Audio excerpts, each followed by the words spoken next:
Ya. Vamos a hablar del sistema nervioso central.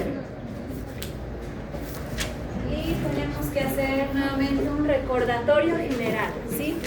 Estos temas ya lo han visto desde el primer año, que es histología, y también fisiología en segundo año. Y este año se vuelve a recapitular y también tomar énfasis en fisiopatología y también la parte de farmacología. En este caso, a nosotros nos toca ver qué fármacos van a llegar a presentar de alguna manera un estímulo o mimetizar la función de las células o antagonizar la función de estas. Entonces tenemos que recordar cómo está organizado el sistema nervioso central, ¿sí? Entonces, ¿alguno de ustedes seguramente ha leído el libro de Flores o Velázquez, ¿sí?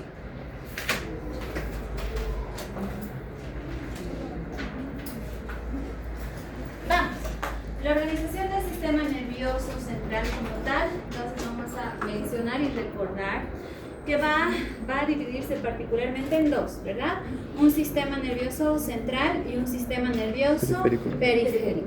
El sistema nervioso periférico a su vez se vuelve a dividir para su mejor control y entendimiento fisiológico, lo volvemos a dividir en un sistema nervioso autónomo, somático y un sistema nervioso autónomo. Para mejor entendimiento de este sistema, el sistema nervioso autónomo se vuelve a dividir en dos grandes sistemas y hablamos del sistema nervioso simpático y el parasimpático. Para que todos ustedes puedan comprender el tema de hoy, el día de hoy, vamos a hacer énfasis en los fármacos que van a llegar a actuar a nivel del sistema nervioso parasimpático. Y de eso se trataba la actividad de ayer, ¿ya? Entonces, vamos. Recordando y recapitulando, les decía ayer que me escriban características propias del sistema nervioso central, tanto parasimpático como el simpático también, ¿ya? Entonces decíamos, si nosotros íbamos y tenemos que entender que la proyección del sistema simpático se va a caracterizar por tener una neurona, un punto de inicio ganglionar, ¿no? Preganglionar, que es de rama corta, ¿no? Y el resto, que es postganglionar, una ramificación alrededor incluso hasta 20 conexiones de neuronas hasta llegar al órgano efector. Esa es la organización del sistema nervioso simpático. Si hablamos del parasimpático es al revés, ¿verdad? Porque las neuronas, en este caso el ganglio preganglionar, va a tener una fibra más larga. Luego la neurona postganglionar tiene una conexión más corta hasta llegar al órgano efector. ¿Entendido? Otra gran diferencia, ¿desde dónde a dónde abarca el sistema simpático? ¿Qué han leído? Porque está en el 13 y en el 14, o en el 5 y 6 de Velázquez. ¿Desde dónde a dónde yo digo simpático? ¿Y de dónde a dónde qué nervios abarca el parasimpático? Porque si no entendemos eso, no vamos a comprender. Vamos. Desde los núcleos hasta las vías aferentes y después desde las vías aferentes. Está excelente, pero ¿desde dónde a dónde? Desde la T2 hasta lumbar 3, L3, ¿sí? En cambio, el sistema nervioso parasimpático, ¿qué nervios va a tomar? El 3, el 5, el 7, el 9 y el 10, básicamente el 10. Entonces, ambos sistemas tienen su propio neurotransmisor y había otra diferencia más ahí. Entonces teníamos otra diferencia. ¿Cuál es el neurotransmisor por excelencia del sistema simpático? acetilcolina. Noradrenalina. y es ahí donde la mayoría de ustedes se ha equivocado. Noradrenalina es del simpático y del parasimpático acetilcolina. Por esa razón este grupo de fármacos son miméticos o colinérgicos, ¿sí? Porque mimetizan la función del sistema parasimpático. Volvemos entonces atrás. Comprendiendo esas diferencias, entendemos que hay más diferencias todavía. Entonces esto es básico. Volvemos a recapitular y esto es pregunta de su examen. Por lo menos escriban, les diré, de hito. Escriban 5 diferencias entre sistema nervioso simpático y parasimpático. Fácil. Una de ellas, la que acabamos de mencionar, las neuronas preganglionares simpáticas son cortas, ¿no? Conectan con al menos 20 neuronas postganglionares que son de largo recorrido y se ramifican ampliamente e inervan ¿qué? Glándulas, órganos y tejidos, es decir, están de manera dispersa y dispuestos, ¿sí? El sistema nervioso simpático. Pero, ¿qué pasa con el sistema nervioso parasimpático? El parasimpático, posee, en este caso, largas neuronas preganglionares. Al revés, ¿verdad? Las neuronas preganglionares del simpático eran cortas. Las del parasimpático son largas. ¿Qué más? Hacen sinapsis con 1 o 2 neuronas postganglionares próximas o dentro del órgano efector. Vamos adelante. Primera gran diferencia. Segunda gran diferencia. La acetilcolina es el neurotransmisor de todas las fibras autónomas preganglionares, las parasimpáticas postganglionares, las que inervan la médula suprarrenal y las somáticas que inervan el músculo esquelético. Por ello, todas estas fibras se denominan colinérgicas, ¿sí? Y diferente manera el neurotransmisor, en este caso, por excelencia, de la mayoría de las fibras simpáticas es la noradrenalina, ¿no? Por lo que se van a denominar adrenérgicas. Entonces, hay 2 grandes familias que van a mimetizar la función de estos 2 sistemas. Si yo estoy hablando de fármacos miméticos, es mimetizar la función, es cumplir la misma función que ese sistema. ¿Está entendido? En cambio, si yo digo líticos o antagonistas, estoy yendo en contra de las funciones de ese sistema. ¿Entendido? Algo básico y superficial que no quiero que se confundan, porque vamos a ver varios fármacos. Entonces, ayer igual había otra pregunta bien sencilla y simple, y eso está descrito de histología y también en fisiología.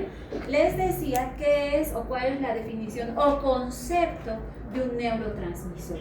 ¿Y un neurotransmisor qué es? Un grupo me ha puesto es una proteína. No es una proteína. ¿Qué es? Es una molécula, una sustancia química producida o sintetizada ¿por qué célula? Por la neurona. Es un neurotransmisor, sustancia química sintetizada. ¿Cuál es la función de este neurotransmisor? Vamos entonces. Una molécula química o sustancia química liberada por las terminaciones nerviosas que son reconocidas por receptores específicos, localizadas ¿dónde? En la médula de la célula postsináptica. Entonces tenemos la neurona, ¿no? La parte terminal de la neurona que hace conexión y la otra parte de la neurona que es la postsináptica, ¿no? Entonces el neurotransmisor es una molécula química liberada ¿por quién? Por la terminación nerviosa, por una célula nerviosa. ¿Entendido? ¿Cuáles son las características propias de un neurotransmisor? Y son estas. Las neuronas presinápticas deben contenerlo y ser capaz de sintetizarlo. Por tanto, no es una proteína, ¿sí? Es sintetizado por una neurona. ¿Qué más? El compuesto tiene que ser liberado de las neuronas presinápticas ante un estímulo apropiado. Tercero, las estructuras nerviosas deben contener los sistemas necesarios para su retirada de la sinapsis. Cuarto, otra característica propia, su aplicación a la membrana postsináptica debe reproducir los efectos de la estimulación de la neurona presináptica. Ojo, ¿sí? Tenemos 2 conceptos, la membrana postsináptica y la neurona presináptica, ¿sí? Los efectos de la estimulación presináptica y de la aplicación del compuesto deben modificarse de la misma forma por la acción de los fármacos antagonistas. ¿Entendido? Entonces yo estoy hablando de un neurotransmisor propiamente dicho cuando compone este tipo de características, ¿ya? Si vamos a hablar de fármacos, los fármacos tienden a cumplir, estamos diciendo, las mismas funciones del neurotransmisor. ¿Entendido? Ahora pasamos. ¿Qué más nos dice? Vamos a ver la parte algo más dinámico. Volvemos a hacer las diferencias. Entonces hasta ahí hemos visto 3 diferencias, ¿no? La presentación de la neurona preganglionar. ¿Cómo es en el simpático? ¿Es corta o es larga? Corta. ¿Cómo es la neurona postganglionar en el simpático? Larga, ya, la primera diferencia. Entonces vamos, sinapsis ganglionar parasimpática. Estamos viendo el neurotransmisor principal parasimpático, es la acetilcolina. En la sinapsis ganglionar simpática actúa más que todo el neurotransmisor noradrenalina, ¿sí? Más que todo, estamos hablando por excelencia. También está la acetilcolina, sí, interviene, pero específicamente es más la noradrenalina, ¿ya? Y ahí está el órgano efector a través de los receptores nicotínicos. Y por último tenemos la sinapsis en el sistema nervioso somático, pues netamente dado por su neurotransmisor estrella, que es la nicotina, ¿no ve? Los receptores nicotínicos. Nos pasamos, ¿qué más? ¿Qué otra más diferencia? Ahora, estos neurotransmisores, muchachos, no solamente son estructura química ya, la estructura química también se vuelve y se puede clasificar y presentar de la siguiente manera. Un neurotransmisor puede ser un éster, como la acetilcolina, que está compuesto por 2 estructuras químicas, una amina, ¿no? Como la dopamina, la noradrenalina, la adrenalina y la serotonina. También puede ser aminoácido, como la glicina y el ácido gamma-aminobutírico y el glutamato. Y también algunas pueden ser neuropéptidos. Entonces, ¿qué tipos de neurotransmisores hay? Ésteres, aminas, aminoácidos y neuropéptidos. ¿Entendido? Entonces, vamos, neuropéptidos como cuáles? Péptidos opiáceos, sustancia P y el PIP, ¿no? El polipéptido intestinal vasoactivo. Seguimos adelante. Ahora, ¿cómo se sintetiza la acetilcolina? Ya hablábamos que se sintetizaba en la terminación nerviosa. Hablando de la célula propiamente, necesito 2 sustancias. Una que va a ser nuevamente reabsorbida. ¿Cuál es esa? ¿La acetil o la colina? La acetil. Y la colina es sintetizado por la mitocondria, producto de el ciclo de Krebs por el ATP, ¿no ven? La glucosa que ingresa a la célula. Entonces, ambas se metabolizan, es transportado, es conformado en vesículas y para su exocitosis, porque están en vesículas, ¿verdad? Tienen que ir, de alguna manera tienen que tener un estímulo, ¿no? Generado por la despolarización que va a ser dada por los canales de calcio, ¿no? Entonces esto genera la liberación de la acetilcolina propiamente dicho. Para que esto se lleve a cabo, se han llegado a descubrir varios fármacos que pueden llegar a inhibir ya la síntesis de la acetilcolina o la liberación de la acetilcolina. Entre estos tenemos aquellos que van a inhibir directamente a la eliminación, básicamente inhibir a la producción al beta-nicol. Otro fármaco que puede llegar a inhibir a nivel de la compuerta tenemos a la toxina botulínica. ¿Qué tipo de parálisis produce? Parálisis flácida, ¿sí? Parálisis flácida. ¿Y el tétano? La rígida, ¿no? Entonces, muy bien, vamos.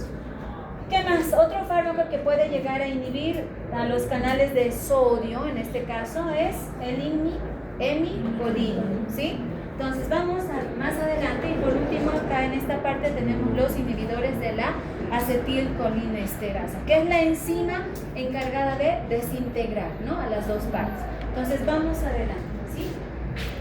repasando esa parte fisiológica, nuevamente hago énfasis en estas diferencias entre la neurona, en este caso el ganglio presináptico y postsináptico. Simpático, ¿cómo es? Corta. Postganglionar es larga. Primeras diferencias, ¿no? Parasimpático, ¿cómo es? Larga la presináptica y la postganglionar corta, ¿no?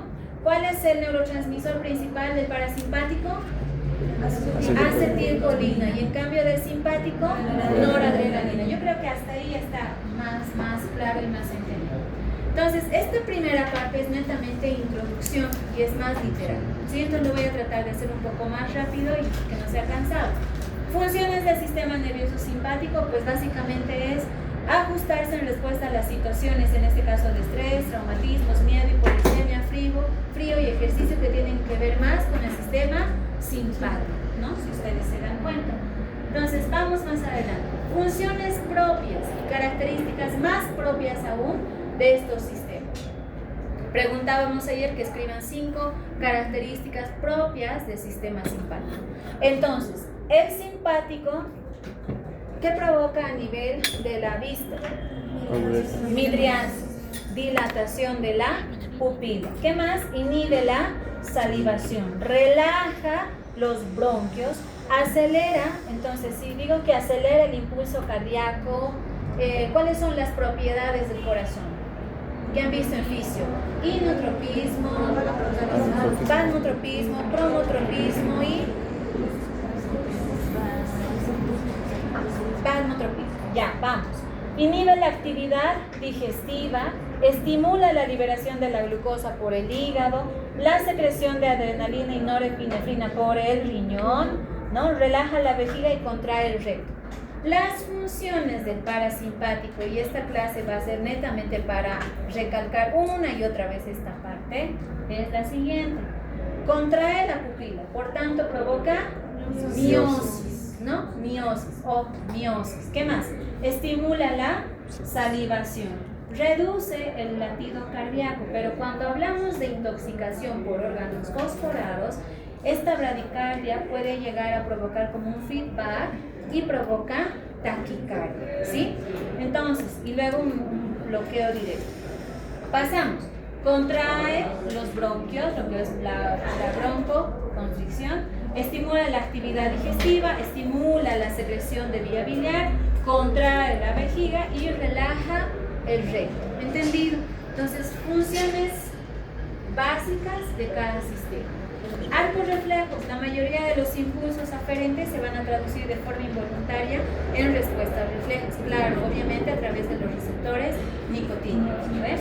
Por ejemplo, una caída de la presión arterial hace que las neuronas sensibles a la presión, ¿no? Y aquí vamos a hablar un ejemplo. Digamos que uno de sus compañeros o compañeras sufre un trauma, una fractura en la pierna, ¿no? ¿Cuál es el primer reflejo del cuerpo? ¿Qué receptores se van a llegar a activar? ¿Qué es lo que va a pasar? No tú, ninguno de nosotros dice, ¿no ve? Pierna, vasocontráete. No, eso es autónomo. Pero ¿por qué receptores? ¿Quién actúa? ¿Qué se produce primero? ¿Cuál es la respuesta ante el trauma? Fisiológica, obviamente. Ya, pero ¿qué pasa con el sistema nervioso autónomo? Cuando estoy perdiendo sangre, ¿qué receptores se activan? ¿Ah? ¿Qué pasa con el óxido nítrico? ¿Óxido nítrico, vasoconstricción? No, el óxido nítrico tiene que ver con vasodilatación, ¿cierto? En este caso actúa la endotelina, ¿no? Porque hace vasoconstricción. ¿Qué receptores se activan? ¿Qué receptores están en los vasos, muchachos? ¿Ah? Sí, pero ¿cuáles? ¿Qué han llevado en fisiología? Los receptores alfa 1 y alfa 2, ¿no? Que van a ser activados, ¿o no? ¿Por qué neurotransmisor? ¿Por qué sustancia? ¿Por la adrenalina o no? En primera instancia el paciente no siente dolor en los primeros segundos cuando hay un una herida, una cortadura, un trauma, una fractura, en primera instancia, los primeros segundos, minutos, no va a sentir dolor, porque hay una descarga rápida de todos los vasoreceptores, quimiorreceptores, neurotransmisores y demás, que no dejan que la persona, o sea, es un ritmo de sobrevivencia, que no dejan que se desangre. Nunca ustedes han visto, digamos, cuando se corta la mano por sobrevivencia, ¿qué hacen ustedes? Ay, no, apretarlo, ¿ve? Para que no salga más sangre, por sobrevivencia. Y ahí mismo, en ese mismo momento, ¿qué tipo de receptores se activan? Toda la cascada de la coagulación, toda la parte de los neurotransmisores que ya han visto, muchachos, fisiológicamente hablando, la activación de los receptores alfa-1, todo lo que es la cascada de la coagulación, todo eso. Entonces, si yo no llego a entender esa parte, es más difícil comprender cómo funciona un arco reflejo. ¿Entendido? Vamos adelante. En este caso, cuando hay la caída de la presión arterial, hace que las neuronas sensibles a la presión, en este caso vasoreceptores en el corazón, vena cava, arco aórtico y senos carotídeos, envían velos impulsos a los centros cardiovasculares en el cerebro, ¿no? Algo más superficial. Emociones, ¿qué otras cosas, de alguna manera, por así decirlo, pueden llegar a alterar el sistema autónomo, tanto el simpático como el parasimpático? Las emociones, el estrés. Mucho puede hacer cierto tipo de conductas o comportamientos que pueden llegar a alterar este sistema, ¿no? Han visto que algunas personas, por ejemplo, cuando ya están bien desganadas, no se levantan, están todo el tiempo deprimidas, tienen un problema social, familiar, económico, laboral y demás, están deprimidas, empiezan a estreñirse, ¿no? Empiezan a estreñirse. Hay, de alguna manera, la alteración de la síntesis de ciertos neurotransmisores. ¿Entendido? Entonces sí se puede alterar también por las emociones. ¿Ya? Pasamos. Neurotransmisores, que ya hemos hablado, no vamos a volver a hablar, y características básicas del funcionamiento, y este es un ejemplo más resumido, y las diferencias de ambos sistemas, ¿sí? Tanto del simpático como del parasimpático. Entonces volvemos a las fibras preganglionares, postganglionares, que estoy mencionando harto porque se supone que va a entrar a su examen para pregunta abierta, ¿sí? Neuronas preganglionares, que son colinérgicas obviamente en ambos, ¿sí? Pero las postganglionares en el simpático son adrenérgicas, en cambio que en el parasimpático son colinérgicas. Otro, las fibras nerviosas nacen en la médula espinal desde la T1 hasta la L2. En la bibliografía de Flores te dice desde T2 hasta L3, ya no hay problema. Fibras nerviosas en el parasimpático que nacen desde, en este caso, pares craneales, el 3. ¿Cómo se llama el 3? Oculomotor. ¿Qué más? El 5. ¿Cómo se llama el 5?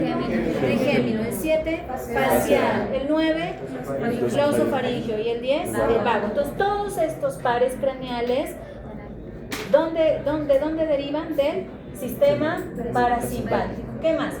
Casi todas las terminaciones van a secretar noradrenalina. Vuelve a repetirlo, ¿no? En cambio, el parasimpático, acetilcolina. Otra diferencia. Tienen receptores adrenérgicos. Y de estos receptores manejan los receptores alfa y beta, ¿no? Estos sí o sí tienen que dominar para las siguientes semanas, sí o sí. Hoy estamos con estos.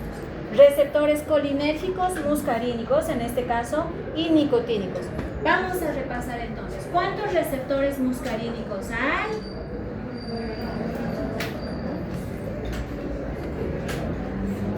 ¿Cómo es? Jesús, Ignacio, Wilma, Gustavo, Cintia. ¿Cómo que 2? 5. ¿Dónde está el 1? Sistema nervioso central, cerebro. 2. Corazón. 3.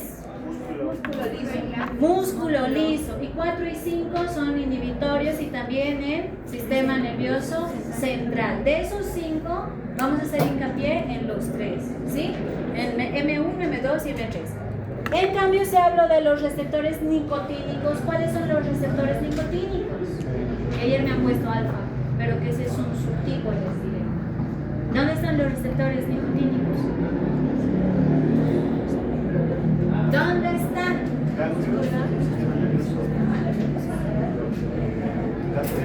Neuronal y muscular y ganglionar. Pero vamos a hacer énfasis en muscular y neuronal, ¿sí? Vamos. Y luego los subtipos alfa 1, alfa 2 y todo lo que quieran, pero son subtipos, ¿ya? No tienen nada que ver con estos, con los receptores alfa 1, alfa 2, beta 1 y beta 2. Son otros, ¿ya? No confundan. Vamos. Los ganglios son de gran tamaño. ¿En dónde? En el simpático. En cambio, los ganglios son muy pequeños, son más pequeños del simpático, ¿sí? Vigilia, sueño. Reacción de lucha o huida para el simpático, y el parasimpático, reacciones basales, como que descanso, estudio, sueño, ¿no? Más que todo, acciones diarias, ¿sí? Ahorita más en ustedes está funcionando más el sistema, ¿cuál? ¿Simpático o parasimpático? Parasimpático, ¿ves? Parasimpático. Vamos a ver. Ya hemos repetido mucho esto, pasamos a la siguiente imagen. Reflejos autónomos, y obviamente sí, tiene que ver con la inervación y la presencia de los receptores también a nivel de musculatura lisa, ¿no? De todo el tracto gastrointestinal. Vamos a hablar de los fármacos que vamos a hablar este hito, ¿ya? Y son todos estos como representantes principales, ¿sí? Fármacos efectores adrenérgicos simpático-miméticos.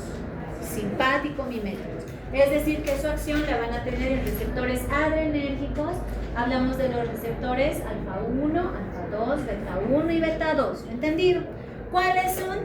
Noradrenalina, adrenalina, metoxamina, fenilefrina, ¿no? Receptores alfa, isoprenalina o isoprotenenol, receptores beta, y salbutamol, específicamente hablando de los receptores beta 2 como broncodilatadores, ¿ya? Entonces, simpático-miméticos. Algunos de los fármacos, no son todos, sino de los más comunes que vamos a llegar a ver en la práctica clínica, ¿sí? Fármacos que van a llegar a provocar la liberación de la noradrenalina desde las terminaciones nerviosas. Vemos entonces efedrina, tiramina y la anfetamina. Fármacos que van a bloquear la actividad adrenérgica. Si van a bloquear, son simpático-líticos, ¿no? Entonces van a evitar la síntesis y almacenamiento de la noradrenalina. ¿Cuáles son? Guaneterina, ¿cómo va a impedir la liberación de la noradrenalina? Aquellos que van a bloquear los receptores simpáticos, ¿no? Alfa, como cuáles, la fentolamina y la fenoxibenzamina. Aquellos que van a bloquear los receptores simpáticos beta, ¿no? Propanolol, que ojo, el propanolol no es selectivo va a llegar a inhibir ambos receptores, tanto alfa 1 como beta 1. Muy diferente del metoprolol, que específicamente va a antagonizar y actuar frente a los receptores beta 1 y sí es selectivo, ¿ya? Suprimir la transmisión de los impulsos nerviosos a través de los ganglios autónomos, en este caso por el hexametón, ¿ya? Pasamos, fármacos que poseen un efecto parasimpático potenciador, también conocidos como anticolinesterásicos. Y ayer les decía, escriban aquellos, por lo menos 5 fármacos inhibidores de la colinesterasa. No estamos diciendo que inhiben, estamos, o sea, directamente a la acetilcolina, estamos diciendo que inhiben a la enzima que metaboliza, ¿no? Entonces, estimulan, ¿no?, a que haya más acetilcolina. ¿Cuáles son? Neostigmina, piridostigmina, ambenonium, pero ¿cuál más? Fisostigmina, prostigmina y hay uno más.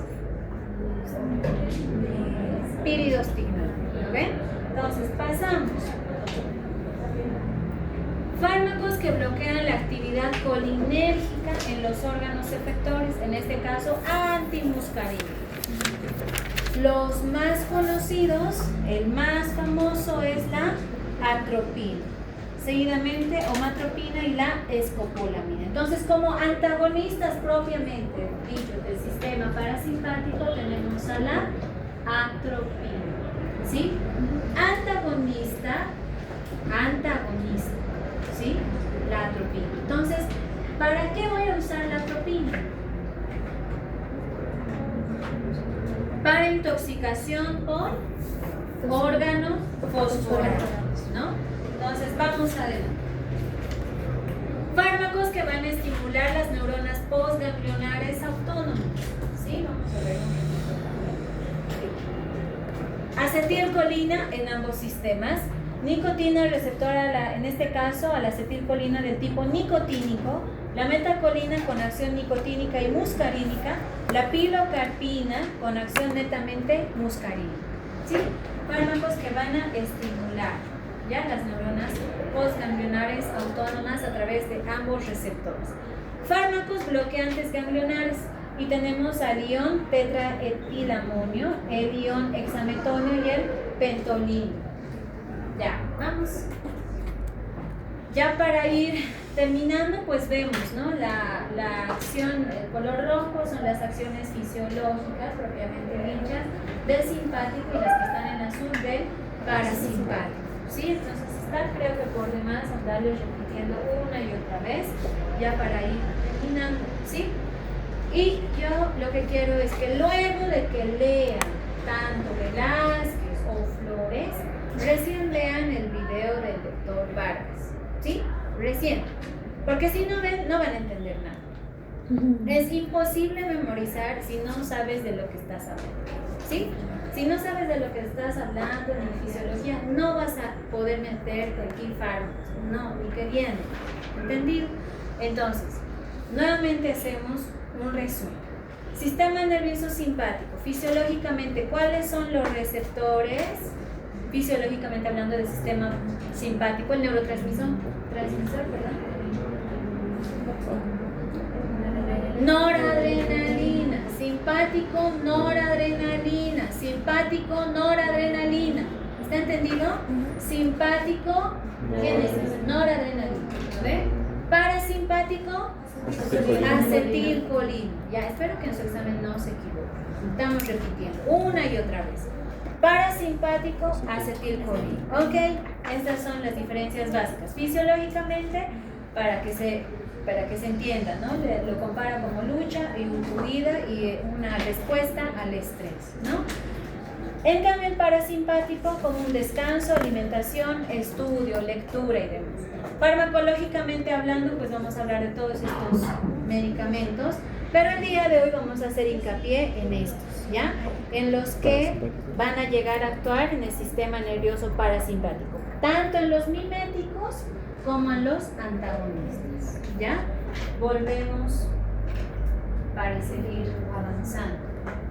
Entonces, ok, estas son tablas directamente de las funciones de cada receptor y está dividido tanto el efecto simpático como el efecto parasimpático, incluso sus receptores. Esta tabla está en su libro de Flores y también está en Velázquez, este es de Goodman y Gil, ¿sí? Directamente lo que pasa en el músculo radial del iris, ¿qué es lo que va a provocar? La contracción, por tanto va a haber midriasis. ¿Por qué tipo de receptor? Alfa 1, ¿no? Por el simpático. En cambio, del parasimpático provoca contracción. En este caso, ¿por qué receptores? M3, M2. ¿Qué va a provocar? Miosis, ¿no? En el sistema parasimpático. Y así, nuevamente, sería bueno no estar repitiendo cada uno, pero no, ya lo han visto en su resumen y también en el libro. Entonces, se supone, muchachos, que para la siguiente clase, estos receptores ustedes ya los tienen que conocer. ¿Dónde está alfa 1 y beta 2? Sí o sí. Hoy estamos hablando solamente de los muscarínicos y nicotínicos. ¿Sí? Entendido. Y pues bueno, eso es todo. Aquí quiero hacer énfasis en la parte de los receptores muscarínicos, ¿sí?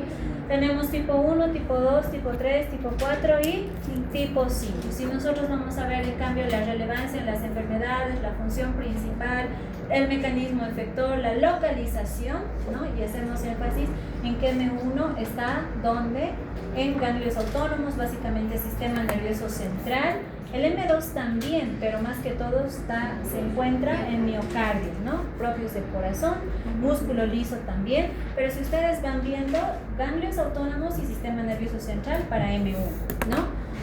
En este caso músculo cardíaco, miocardio, ¿no? M2, corazón, y M3, músculo liso, ¿no? Y luego glándulas, endotelio.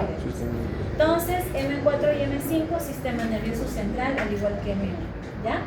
Mecanismos efectores, también todo lo que pasa, si vamos a hablar de la energía, del ciclo de Krebs y demás a nivel molecular, de cómo se estimulan estos receptores, pues ahí está el resumen. La función principal, aprendizaje y memoria, BM1. ¿Entendido? Aprendizaje y memoria. Bradicardia, disminución de la función, en este caso contracción cardíaca, contracción del músculo, incluso analgesia, modulación de la liberación de neurotransmisores, M2. Contracción del músculo liso, hablamos a nivel esofágico, ¿no? Gastrointestinal y todo lo que es colon y demás. Estamos hablando de M3, aumento de las secreciones, síntesis del óxido nítrico cerebral y regulación del apetito. Básicamente M3. Entonces, tracto gastrointestinal, ¿no? Y modulación de los neurotransmisores M4 y facilitación, en este caso, de la liberación de la dopamina y dilatación de las arterias y arteriolas por M5. Hacemos énfasis en M1, M2 y M3. ¿Cuántos receptores muscarínicos entonces hay en el humano? 5. Ya, por lo menos. Ya no me van a poner otras cosas. Ok, si vamos a hablar de los receptores nicotínicos, volvemos a la subclasificación. Y aquí está muscular y neuronal. ¿Sí? Una literatura más nos dice ganglionar, pero estamos haciendo énfasis en estos dos, ¿ya? Muscular y neuronal. Si me han puesto muscular, subtipo alfa 1, beta 1, delta 3 y demás, está bien. Si no han puesto ni muscular ni neuronal, ni me digan, porque ahí me han puesto todavía alfa adrenérgico, ¿ya? Y no tiene nada que ver, si se dan cuenta, cuando lo están mezclando, ¿no? Sistema, nada que ver, ¿ya? Sitio de sinapsis, unión neuromuscular, agonistas, en este caso acetilcolina, nicotina y succinilcolina. Como antagonistas, el atracuro, ¿sí? Atracuro. A nivel neuronal, vamos a ver que de la misma manera, y está involucrada como primer neurotransmisor, acetilcolina, ¿ya? Y como antagonistas, el trimetafán, ¿sí? Trimetafán. Vamos.